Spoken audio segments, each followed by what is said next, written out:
جو میں آپ سے پوچھنا چاہتا ہوں، حج بدل عام طور پہ یہ ہوتا ہے کہ ہمارے باپ پہ حج فرض تھا، وہ فوت ہو گیا ہے، یا ہمارا باپ پہ حج فرض ہے لیکن وہ اتنا مریض ہے وہ چل پھر نہیں سکتا، تو اس کے لیے کیا طریقہ ہے اور کیسے ہوتا ہے اور اس کے لیے کیا اس کے ایس او پیز ہیں؟ دیکھیں، حج بدل ایک خاتون حضور صلی اللہ علیہ وسلم کے پاس آئی اور فرمایا کہ میرے والد صاحب سواری پہ بیٹھ نہیں سکتے اور ان پہ حج فرض ہے، تو کیا میں ان کی طرف سے حج بدل کروں؟ تو حضور نے فرمایا کہ اگر آپ کے والد صاحب کے ذمہ کسی کا قرضہ ہوتا ہے تو آپ نے دینا تھا؟ انہوں نے کہا جی دینا تھا۔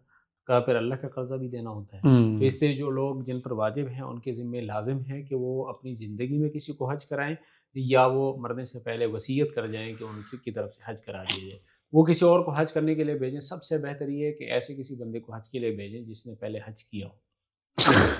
حج بھی اور حج کے مسائل بھی حج جانتا ہوں۔ مسائل بھی ڈاکٹر صاحب اپنے لیے لیکن یہ بہت ہمارا اہم کر نہیں، رہے ہیں، یہ بہت اہم بات ہے، اس کی وجہ ہے لیکن سب سے بہتر یہ نہیں کہ وہ اپنے خونی رشتہ دار کو بھیجے، نہیں، اس میں وہ حج سیکھ لے نا، وہ جس دل سے وہ دعائیں مانگے گا۔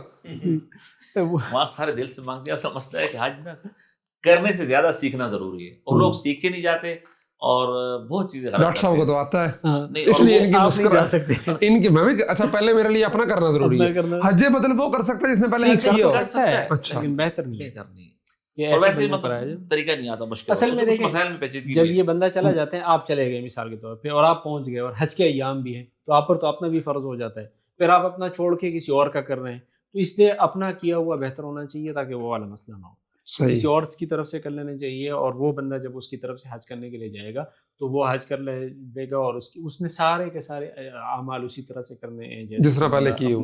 اپنے لیے کر رہا ہوتا ہے۔ ٹھیک ہے، بس صرف یہ ہے کہ آخر میں جب وہ حج دوسرے کی طرف سے ہو جائے گا اور اس کی طرف سے وہ حج ادا ہو جائے گا، بس اس کو شروع میں نیت کرنی ہے کہ فلاں کی طرف سے حج کر رہا ہوں۔ اچھا، اس میں یہ سمجھے کہ ایک تو حج بدل ہے، یہ وہ ہے کہ جس نے وصیت کی ہے، وہ بہت معذور ہے یا مرتے وقت وصیت کی۔ ایک یہ ہے کہ انسان فوت ہو گیا، ویسے کسی کے والد صاحب تھے، والدہ دی فوت ہو گئی، ان کی طرف سے میں حج کرنا چاہتا ہوں، تو اس کو حج بدل کہتے ہیں۔ حج بدل نہیں، یہ سارے ثواب والا حج ہے۔ اس میں وہ شخص اپنی طرف سے حج کر کے اس کا ثواب کسی کو پہنچا دے گا، یا جس کے لیے کیا اس کو پہنچا دے گا۔